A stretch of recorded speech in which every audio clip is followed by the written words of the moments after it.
What's up, everybody? How's it going? Welcome to the premiere episode of Ask AJ Anything, or AAA for short, as we're going to go with me, Ground Point Niner, or as many of you also know me by, AJ. This is a viewer-guided question and answer segment designed for those of you that are interested in getting started with VATSIM. I apologize we had to cancel this on Saturday. I really wanted to hold it then, but unfortunately one of our members that's pretty much required to get started with this show here was not able to join us, so he is here with us tonight, which is good. So glad to have that. But I just want to start out, I guess, providing a little background on myself here for this segment. For those of you who are not familiar, I've been a long-time aviation enthusiast, both on real-world fronts and virtual fronts. I began as a member of VATSIM in 2002 as a pilot, and I've been controlling on the network since 2005. So during this time, I've accumulated well over 7,000 hours of virtual ATC experience over a 15-year period with VATSIM. I've been blessed with the opportunity to learn from many numerous real-world resources, controllers, and pilots alike over the years, which basically encouraged me to start pursuing a real-world career in aviation. I won't bore you with extensive details, but I attended 2 separate air traffic control FAA accredited programs for air traffic control, and during that time I also picked up a private pilot certificate, although I'm not presently current. Long story short, I wasn't able to make it into the FAA. You can kind of read more information about this in the About section underneath this stream, but pretty much that's what led into the streaming and finding other ways to be able to share information that I've learned and stuff with you guys in the community. So I guess the long story short, we've ended up here with the streaming, and pretty much during this time here, as the streaming came into play, we've caught on to a lot of people asking questions about, hey, how do we get started with VATSIM? What's the best way forward? There's always a lot of questions coming from newer members or interested members about what's the best way to get involved and stuff and not upset ATC and be an effective member of VATSIM. So that's kind of the point of why we've created this segment to the stream, is to hopefully kind of give you guys a platform that are new or interested in getting into VATSIM about having the best and most successful experience with the network. So that's why we've done what we've done here. This always goes a lot smoother when I read this out, before the stream. But anyways, that pretty much covers everything, I guess, about me in a nutshell. So again, the goal of this is to kind of just be a platform for you guys to ask questions and get started the most positive way possible with VATSIM and stuff, easier way into the community, so to speak. So here to start off the show, today I've got with me Ethan Hawes, VATGov 14 is VP of Pilot Training, and Derek Hood, who many of you are familiar with. Will be here too. He's now on the pilot development team, working with Ethan and others on emphasis on improving pilot behavior and expectations on the network from newer members. So we're going to get off started with some discussion about how to get started with VATSIM sign up process, just easy stuff to kind of point you guys in the right direction. We'll go from there, and then we'll start talking with these guys about some of the new changes that are coming to VATSIM and some of the behavioral expectations for new members on the network. So let's get started, I guess, with how does one get started with VATSIM? So let's see, turn this on here, make sure everything's working.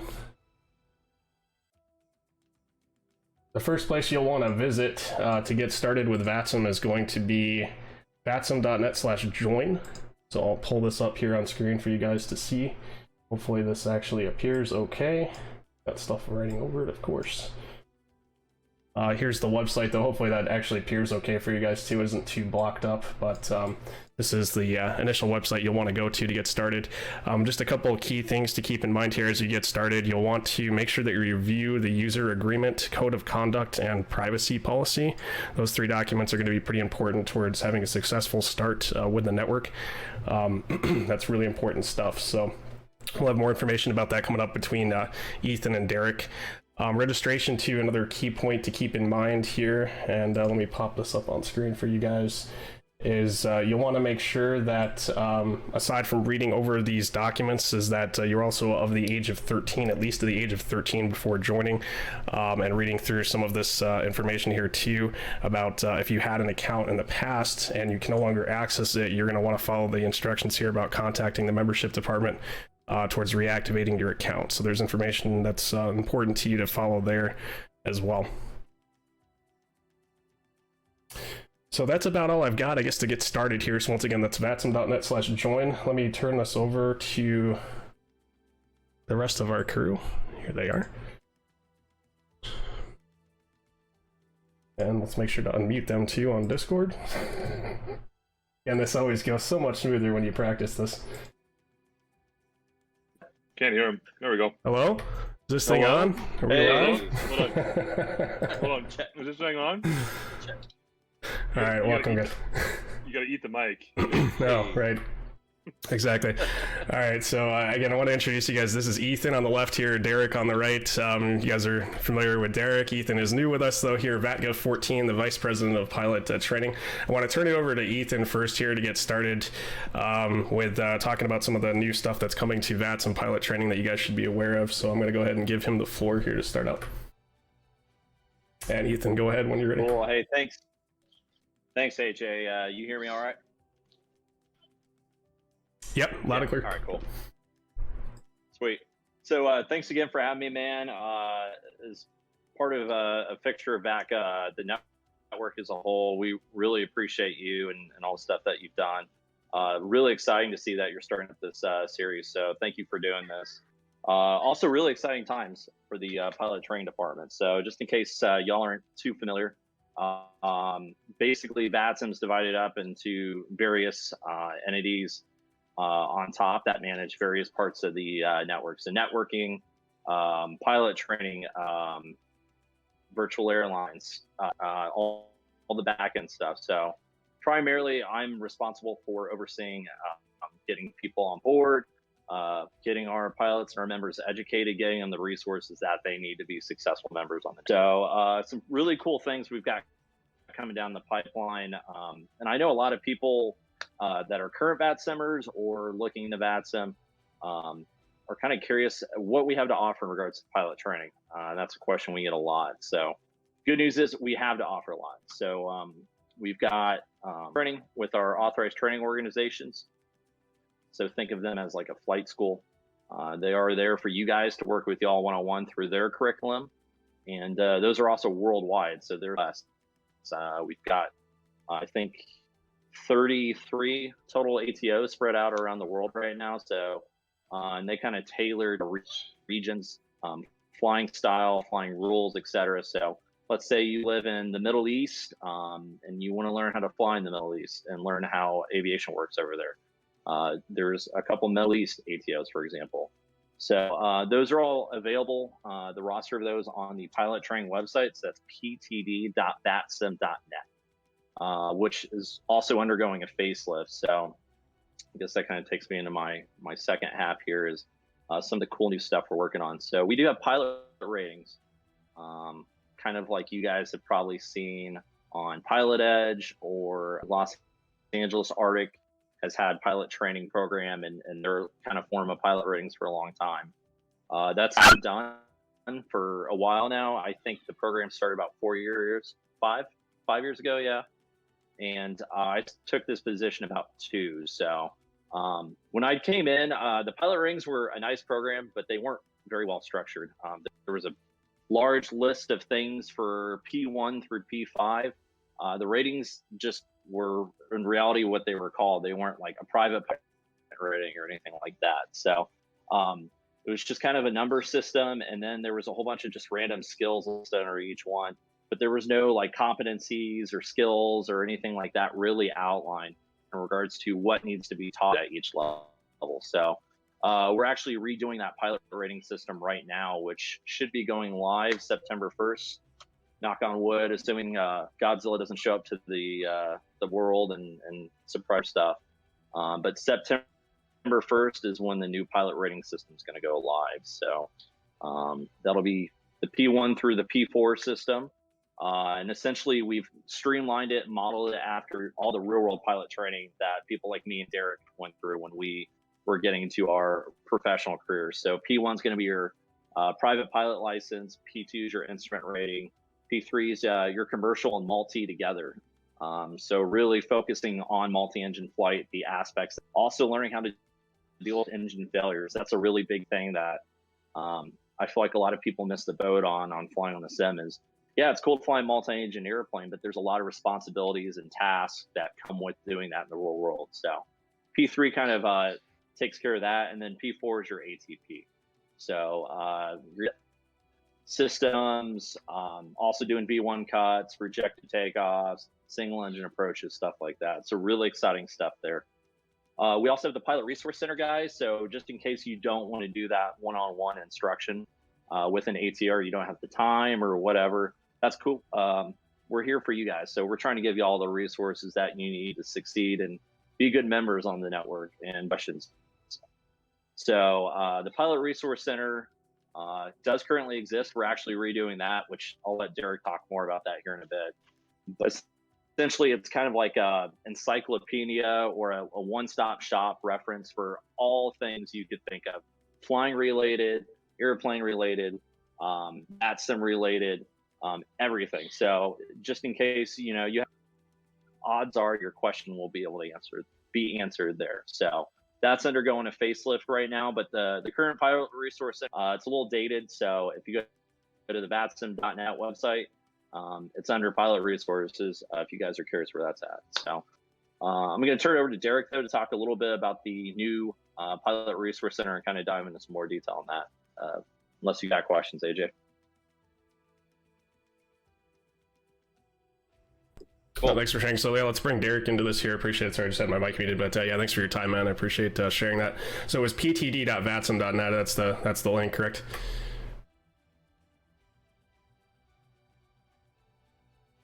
You just want to make sure. Sorry, that was ptd.vatsim.net. Yeah. Okay. All right. Very good.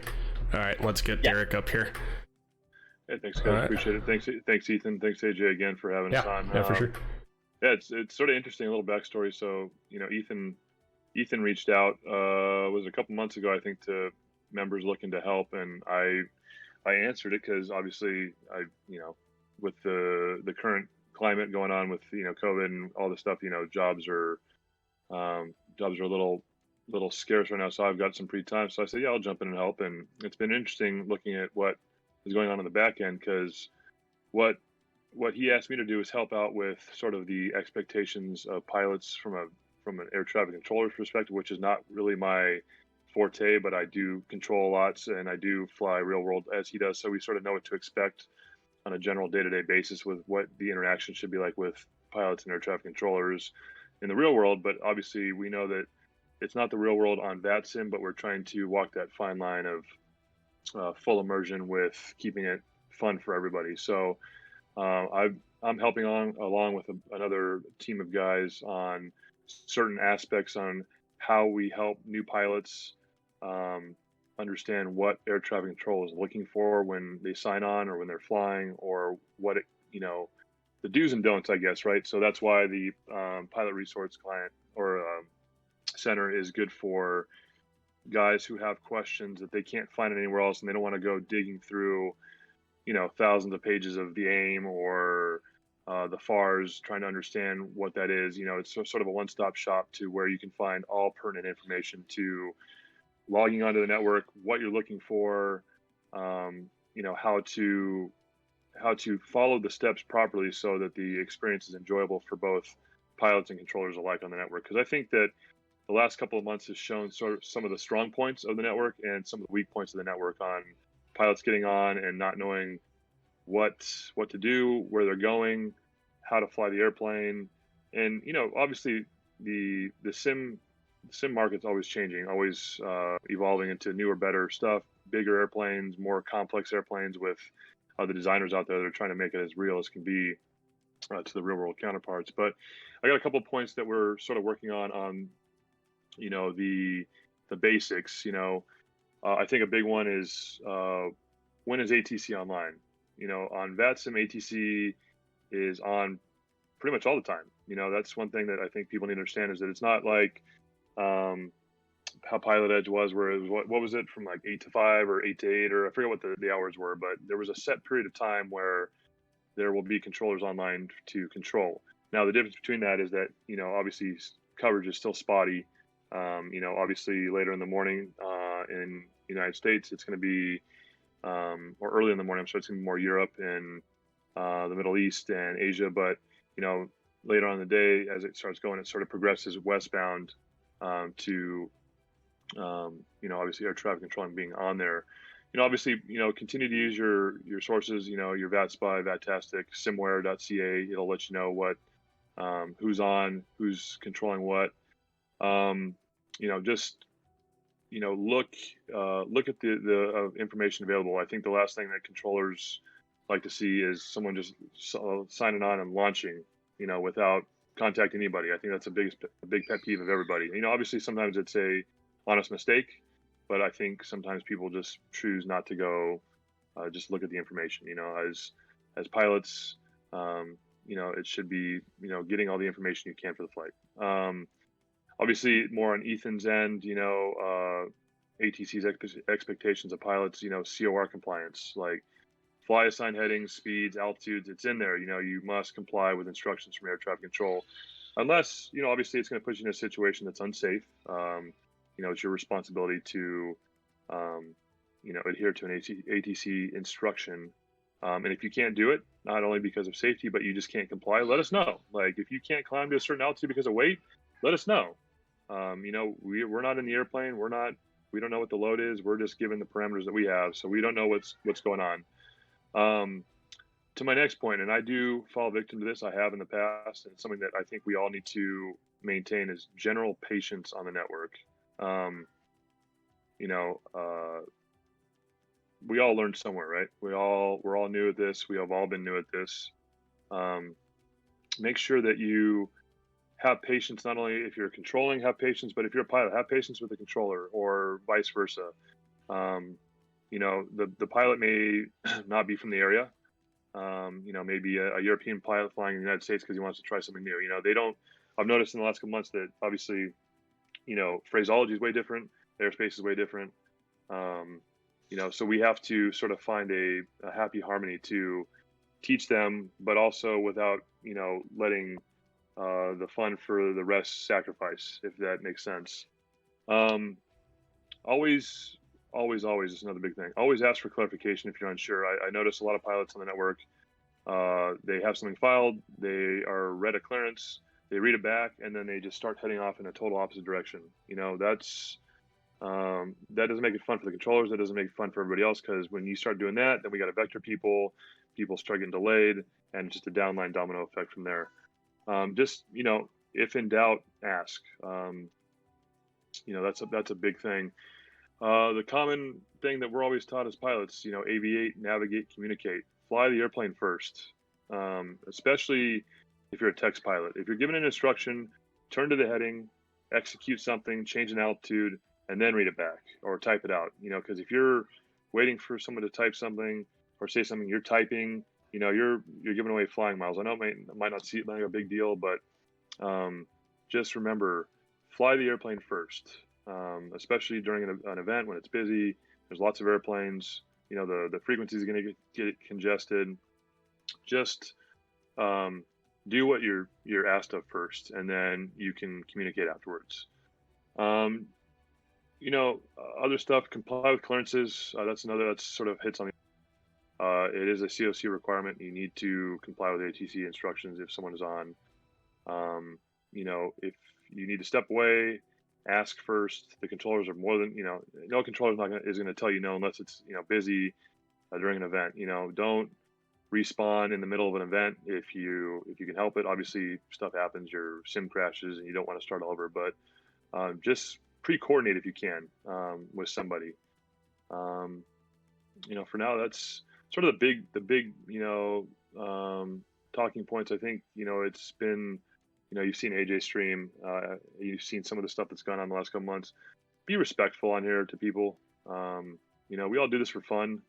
I know we try and emulate this as much as we can as real world, and we all get frustrated, but at the end of the day, we want to keep it fun for everybody, but we also want to emulate the real world procedures and policies as much as we can to keep the enjoyment in the immersion as much as possible. So that's all I got. I appreciate it, AJ. So Derek, that brings up a good point. I want to add on that. We really, really, really, really want everyone to have fun on the network. That's really the BOG's ultimate goal. Like Derek said, this is a place where a lot of people learn, and that's okay. But as long as you guys are communicating and putting in the effort that you need to on your side, that's really all that we expect you guys. And speaking up when you don't understand something or asking that question, that's okay. Just so you all know that that's completely okay, and we really want you all to do that. So good point there, Derek. Yeah, no, of course. I mean, I don't think we can harp that enough. I think it's more frustrating, and I think AJ will agree, is that if someone doesn't ask a question, it's more frustrating that they didn't ask the question than just sort of assuming that they know what's going on and they just mess up the whole, because you don't know what the controller's thinking on the other end of it. Like, they may have a sequence that they're planning, and they're planning on you to hit a certain fix at a certain time, at a certain altitude, at a certain speed. And when that goes out the window, I mean, it's a domino effect. I mean, you don't really see that too much real world, obviously, because everybody's, for instance, real time. There's not any kind of lag, and everybody does what they're told, obviously, because it's life and death as far as real world. But I think that's that fine line I'm talking about between the hobby and full immersion that we're trying to find a fine balance between. But I think for the most part, most people do a really good job. That is the one thing. This is more of just a refresher for, just reminders to do what you're asked to do unless you can't do it. Be patient, especially during an event for pilots that are trying to check in with controllers. Don't keep trying to check in with somebody. If someone doesn't answer, there's probably a pretty good reason why they didn't answer. They're probably coordinating on the landline with another controller. You got to understand that when we have a big event, there's 15, 20, 25 people talking in the background in your ear, asking questions. What's this guy doing? Where are we going with this? You're trying to coordinate while watching your scope, and it can turn pretty chaotic, especially at the bigger airports with the large amounts of traffic coming in and lots of moving pieces. So just remember, if a controller doesn't answer you, they're not ignoring you. They're probably doing something else in the background to try and make it more enjoyable for the rest of us. So, like I said, that's all I got, AJ. I appreciate it, man. Yeah, thanks a lot for your time, guys. I appreciate it.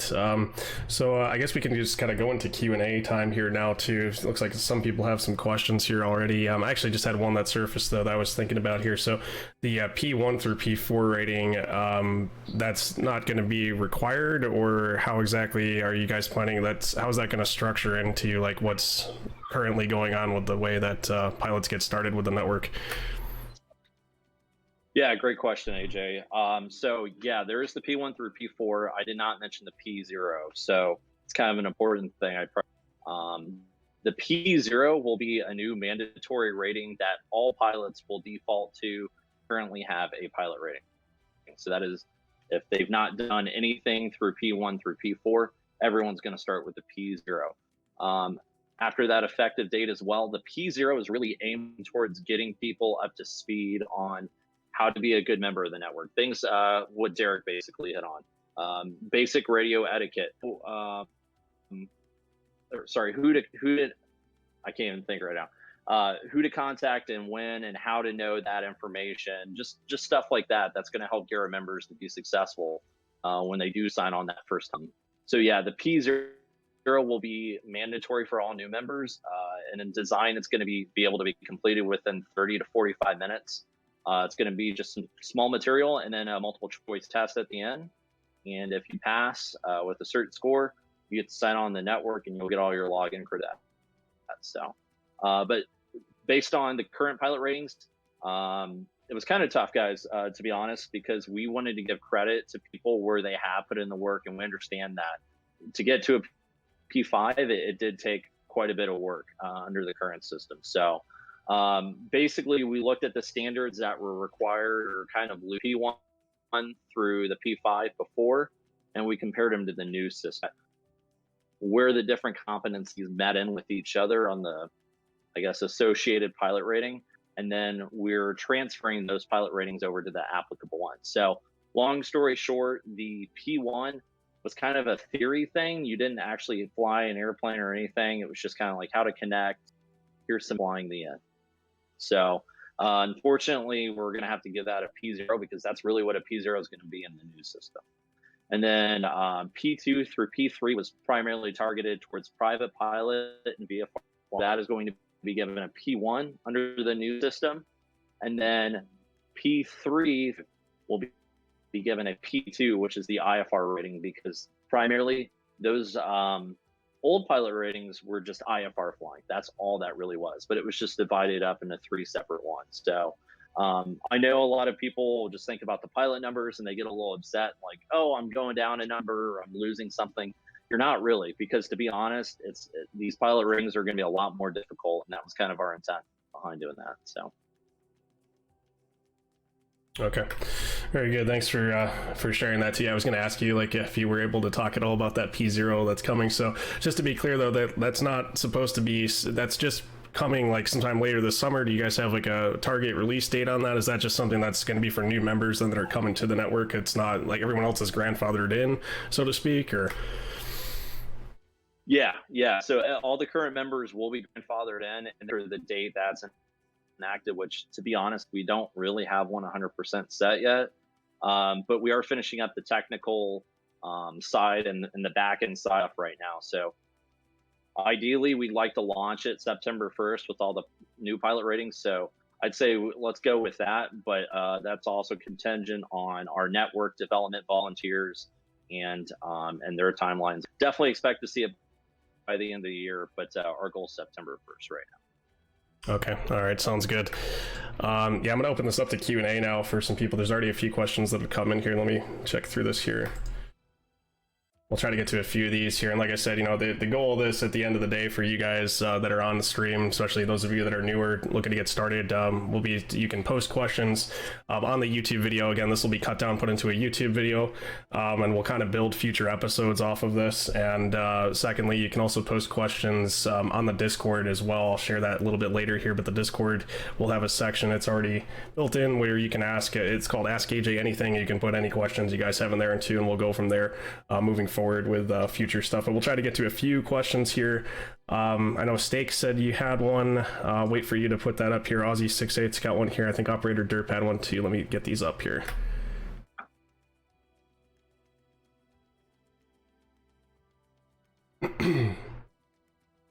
All right, so Operator Derp, I guess we'll start with you, buddy.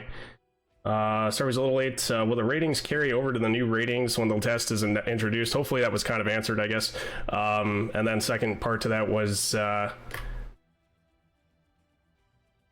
take them pre-test or have them already. I guess have them already. So I guess hopefully we've kind of answered that question. Yours was answered pretty much. Okay. All right. Very good. So yeah, like I said, September 1st, and I guess it's going to be mostly kind of grandfathered in based on what we've been discussing here. Wait. Yeah. Anyone that's currently on the network will on 0, assuming they don't have a pilot rating yet.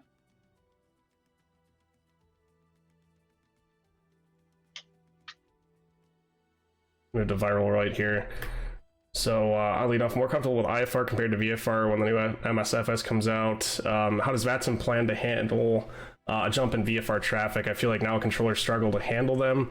Then you have folks like me who will be getting started with fine-tuning my VFR skills. I'll obviously see more mistakes. Yeah, that's a pretty good question too. I don't know, Derek, do you want to maybe try to tackle that one first, or? Oh, you man. Yeah, I mean that's a great question because, yeah, there really is not a lot of VFR traffic on the network. Obviously, you know, there are times where, like your stream the other night had a lot of VFR, myself included. You know, it's a nice night. Obviously, the scenery's getting better, the graphics getting better. So yeah, there will be a large uptick in VFR traffic, but I feel like it's a learning experience for both the controller and the pilot, because especially somebody who's new to learning VFR flying, there is a little more. It actually makes it sort of easier on the controller because there's a little more leeway, obviously, besides you know, airspace requirements and staying out of, you know, class Bravo and, you know, what it may be, MOAs that are whatever it is. But we don't really have to worry about you as much, so it actually gives you a little more leeway to, you know, change altitudes and mess around and you know, fly sort of in wherever you sort of want to go. So I don't see it being a struggle. I think that may be more of a controller to controller issue. You know, that maybe needs to be addressed on the RTEC side of things as far as training, like, you know, brush up on the VFR phraseology. I know that a lot of controllers will change the phraseology, or they'll try and use IFR phraseology for VFR aircraft, and it just doesn't work that way. You know, I know that it can get sort of trying at times, but, you know, like I said, this will be a learning experience for all of us, you know, especially VFR traffic, though, is awesome because it gives a different feel to the network. You've got, you know, it's more real world because, you know, when you check into a frequency, say where I live out in SoCal, you've got a bunch of VFR traffic, and the IFR traffic and the VFR traffic mixed, and the phraseology differences. I mean, it makes it even more immersion based than, you know, having 50 guys flying IFR and you don't hear any VFR stuff, especially with the new voice codec. Because when you have guys down low, and, you know, it's going to be more scratchy. They might not even be on radar.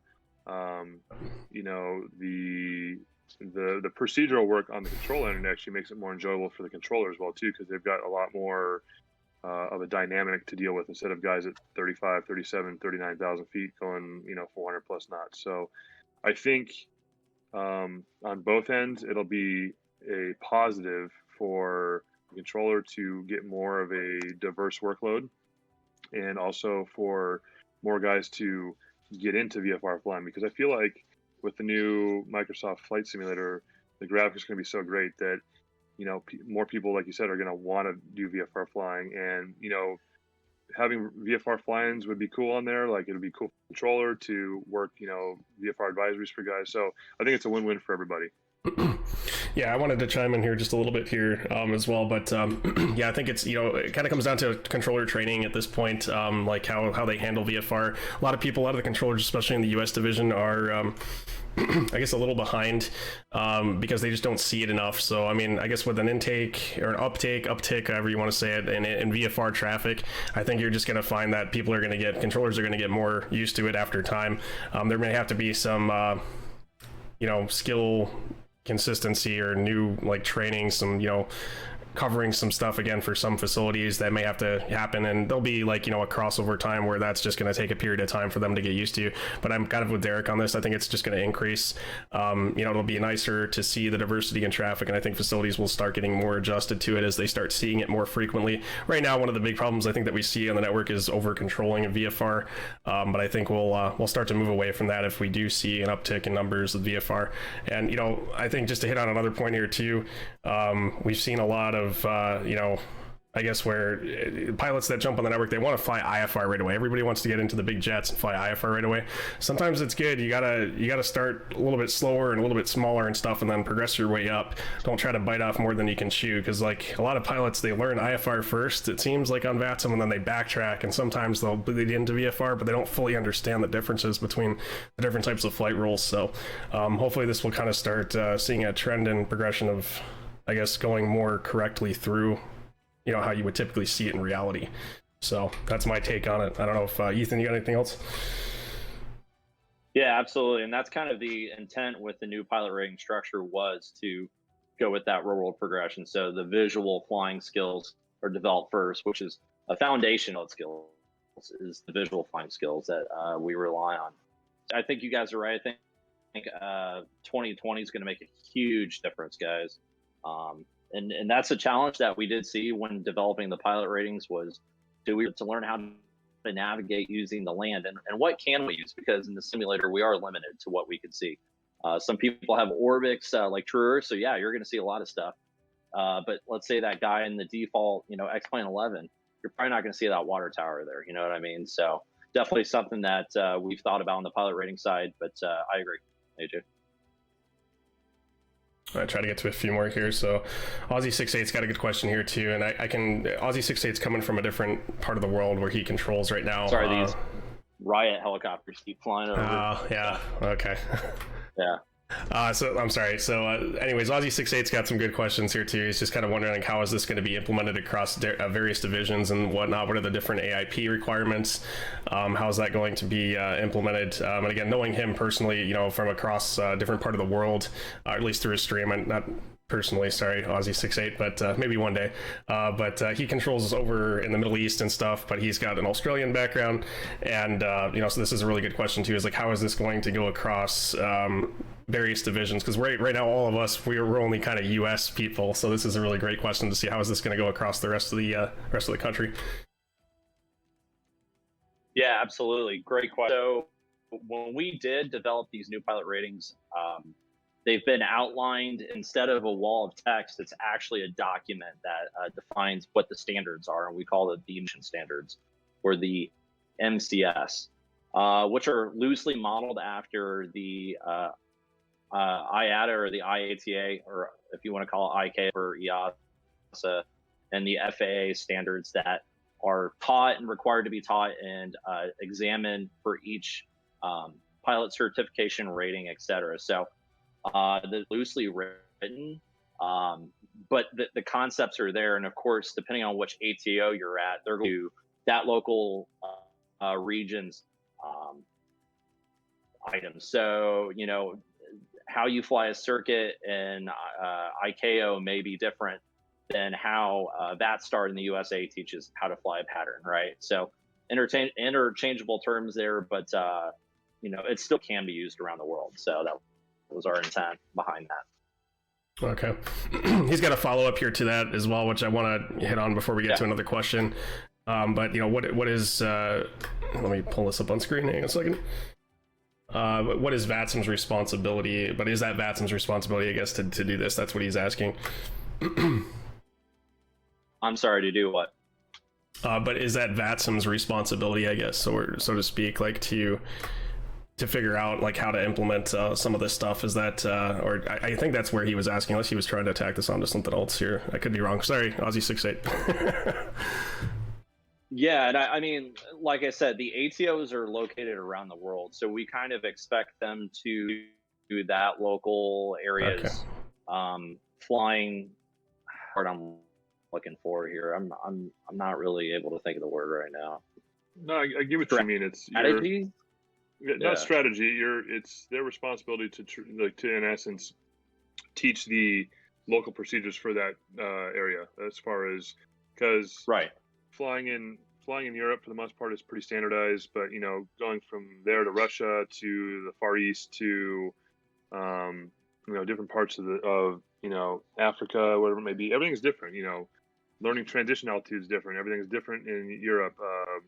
Still in parts of China, and you're still flying on the metric system. So learning that stuff, I think that's more localized to where that ATO is, and like I said, I know it probably still needs tweaking as far as phraseology standards, as far as airspace requirements. But I think, like you said, if it's loosely translated to where the local ATO is responsible for, obviously they have a baseline from VATSIM and the pilot training, and then it goes out to the masses to teach new pilots in that specific location. I think that's sort of what it is. I think more or less Ozzy wants to know, is it VATSIM's responsibility to do it? And I'm guessing that it is. Yes, it's us. We're responsible to give the information to the ATOs that they need, and then they go from there to transfer it to the new pilots that are their local procedures. Yeah, basically. Okay. Well, hopefully that helps a little bit, Aussie 68. I'm going to move on to another question here. So Operator Derp here had a question. He's and this is actually coming into a point that we were just talking about on stream the other night, but the VSOAs. He's like, will any of this affect how the VSOAs work? Will the restrictions stay the same? Will things be changed with certain ranks allowed on certain things? So that's another good question too with the VSOAs. They're still independent. So VSOAs fall under that whole department under Roger Curtis. Also oversees the virtual airlines. So yeah, they're on their own thing, and no, that's independent.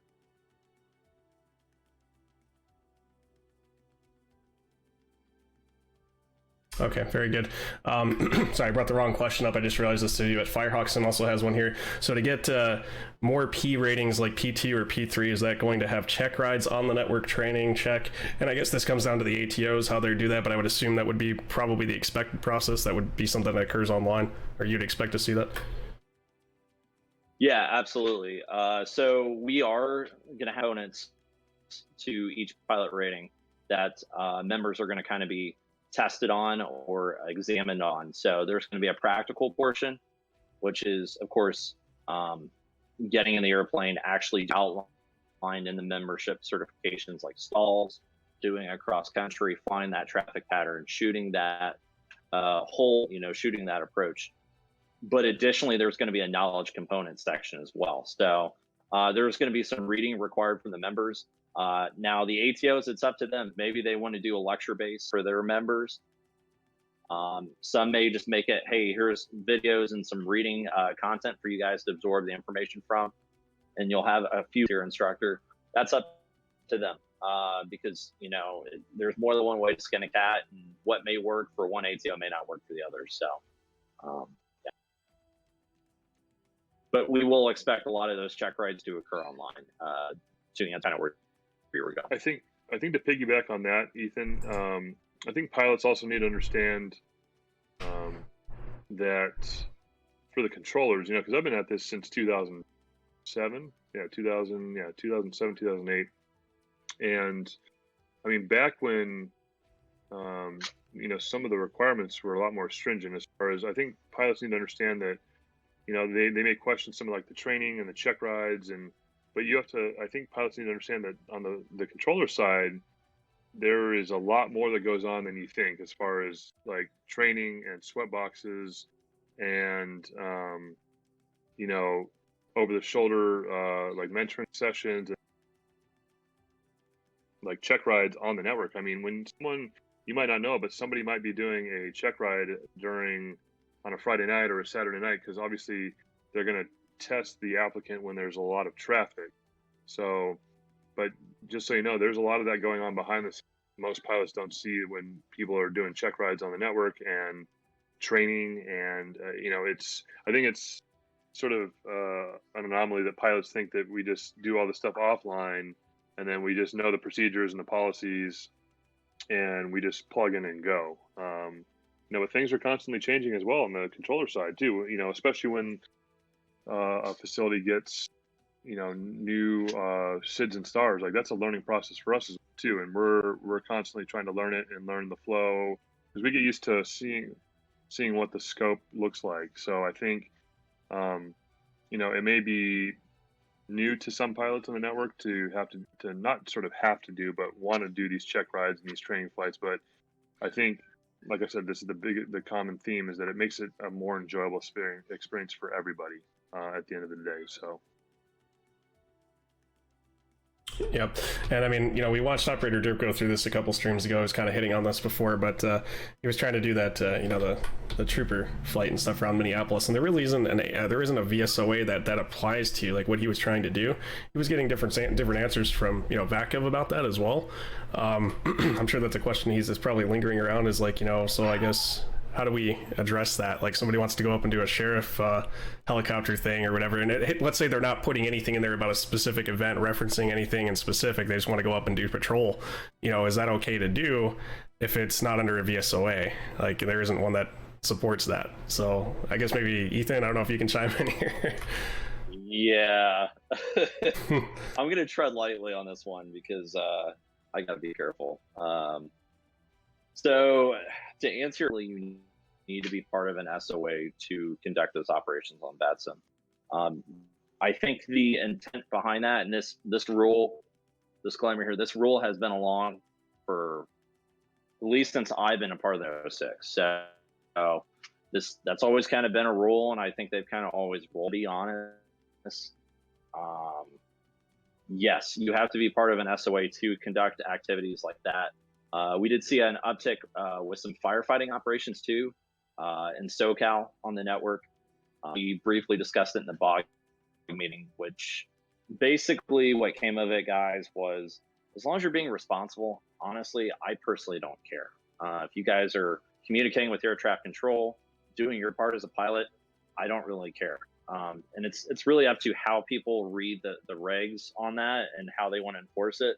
But to be honest, if you're not hurting anyone and you're not getting anyone's way, I don't really care. But yeah, if you're acting the fool, yeah, we're going to start having issues. Or you're trying to fighter escort people when they don't want to be and you're causing a ruckus, that's where we start. Why I really think that rule's around. But yeah, unfortunately, officially no, but really have fun and do it because I like to do the border patrol stuff. So. Okay, hopefully that helps a little bit of guidance there. So Zach on deck had a question here. I'm a little confused by this one. I don't know if maybe you guys can read into this better than me, but would it be possible to implement inbuilt VATSIM support, such as aircraft being actual models in the sim? Sorry if this is confusing. I'm a little confused myself on this. You're talking about like Bluebell modeling of like actual aircraft with like models of model like, matching, or yeah, I'm trying to wait for a follow up on this to see. Because it sounds like that's what it may be. Yeah, because right now, you pretty much have to go with like the FL AI stuff or whatever, or something comparable to that in order to get model matching. So, I mean, I guess maybe you can go into that question. That's a good question. Are you guys planning on doing anything with that, or is that you're just going to leave that up to individual users? Okay, yeah, that's I don't know if it's officially a question, but no. Yeah, officially, I know they're looking at. I know, there's people wanting to do new pilot clients. X-Pilot came out. I thought I heard through the grapevine at one point they were wanting to do a universal client that supported all of them, kind of like, I guess, FSN or crap, what's the new one? I'm sorry, I'm drawing a blank. The newer pilot client before, You talking about X-Pilot and all that stuff? Or are we talking about? Yeah, it was before X-Pilot. Squawk Box. I even had it when it was in beta. Anyways, doesn't matter. We're not really working on a universal solution. However, I mean, there's plenty of good ones out there like Bluebell, et cetera, et cetera. So officially nothing as of now. I know we've looked into something like that though, some universal client. Okay. All right. I think we might wrap it up with this one here. This is pretty good. You can get this up here. So Aussie68, does VATSIM see the P0 rating as a potential alienating problem with people that don't want to do an assessment to join a network? And I guess this would also be your territory here as well, Ethan. Yeah. Honestly, that was a major concern, and the P0 was tossed around for quite a while. We don't want to alienate people. That's not at all what we want to do. That's not our intent. Our intent was to make it easy, make it approachable, but also I think there's a mutual respect that the network is a free entity. However, someone still has to pay the bills at the end of the day, and everyone wants to enjoy the network, right? So ultimately, the P0 is just asking people, hey, if you want to utilize this free service that honestly costs a lot of money to run in the background, we just have a few simple expectations for you. Just want you to learn the basics, want you to be knowledgeable, successful member, and we want you to have fun. That's really why the P0 is there. So you're not signing on and you're nervous, or you're like, oh, well, where can I learn how to do this or that? That's P0 helps address a lot of those initial questions and problems that we see. And ultimately, it's just going to make the betterment of everyone's experience on the network better. So it's honestly, we're not worried about it. If you complete it over time. So if you want to do 5 minutes a day or knock out the whole thing in one sitting, that's up to you. Your progress will be saved in that. You can go back and look at the questions. It's an open book test. So our theory is if you can't put in the 30 minutes to learn how to be a good member and how to be a successful member on the network, maybe you're not ready to be a member on the network yet. That's kind of our thought on that. Yeah, I was going to say, speaking as a controller, just myself too, just 2 cents on this. I was pretty excited to hear when you guys were planning to release that, because I know we've been talking about it for a while, but I totally agree. I think that the way that you concluded it there, that would be my personal opinion, is that really, if you're just instant gratification seeker, VATSIM's probably not really the place. You might want to go check out some other services that just let you go fly around and do whatever the hell you want, And I'm assuming, Flight Simulator is still going to have, game zone type places or things like that you can do that. So VATSIM is not really one of those places. So, Derek, I don't know if you have any input on that as well. No, it's more the same. I think some of the things are not going to make people happy, but I think at the end of the day, the collective wants to see the network succeed and wants to see it evolve into a bigger, better version of what it's been the last 13 years I've been on it. That's how I feel, is that even though I do this real life, I've made lifelong friends on here, ones that I'll never ever stop hanging out with and talking to, and I think it's got a deeper meaning to members. That this is a place for them to feel welcomed, feel safe, to learn something new, to practice their skills, and to just, especially if you're, what I've noticed, if you're going through hardships, like, a lot of us have, like I said, become good friends, and we confide in each other to help each other out, not only on flying stuff, but in like life struggles. So I think it's got a deeper meaning than just a network of just fun and people you don't know. I think it's turned into quite sort of a group of good friends and mentors, and I just wanted to see it keep evolving into that and something bigger, because I think it's got the potential to be something really great. So can I put one point on that, Derek? Absolutely, man. This network is a beautiful place, and you're from around the world, and you're going to make some of the biggest, best friends you'll have your whole life. And to be honest, I wouldn't be where, I'm sure, Derek, you can agree with this. AJ, you can attest to this as well. I wouldn't be where I am today without the people I've met on the network. So just understand that when you guys are out flying around the network and talking to people in Discord and the forums and whatever, understand that aviation's a very small, it's a very powerful tool that can be really great. So just respect people, have fun. Ultimately, guys, have fun. Okay. So yeah, that's pretty much all I got. Yep. I appreciate your time, guys. Like I said, we'll have plenty of time for questions and stuff. I'm gonna convert this over to YouTube here within the next couple days. Probably trim it down just a little bit, but plenty of questions coming up, I'm sure, from you guys. So we'll move on to saving that for for the YouTube video as well as the Discord. But I appreciate your time, Ethan. Thanks a lot, Derek. Thanks a lot. Thanks, AJ. Yep. Appreciate it. Thanks, man. Thanks for having us. Yeah, absolutely. All right, I'm gonna go ahead and just wrap this up here with you guys real quick.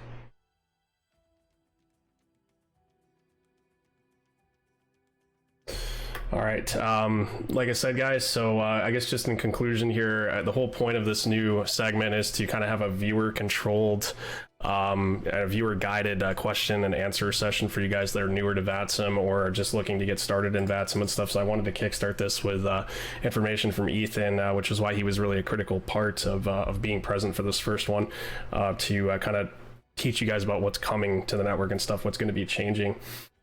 So like I said, I appreciate your time and stuff for stopping by tonight. My plan is in future episodes to go into topics of questions that you guys may have that are building off of this. So any questions you guys have, like I said, feel free to put up onto the YouTube video. You can follow my YouTube channel here at twitch.tv/ground.9er.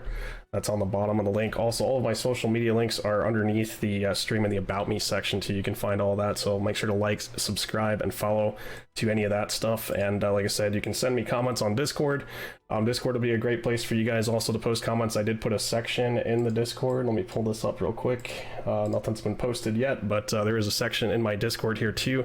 Ask AJ Anything, and that'll be specifically designed for taking feedback on questions, comments, or ideas that you have for future episodes. And like I said, I just kind of wanted to kickstart it out with what these guys have to share with you tonight about getting started. So with that said, if somebody wants to share the Discord link here too, if you guys are not part of the Discord, here's that and the commands.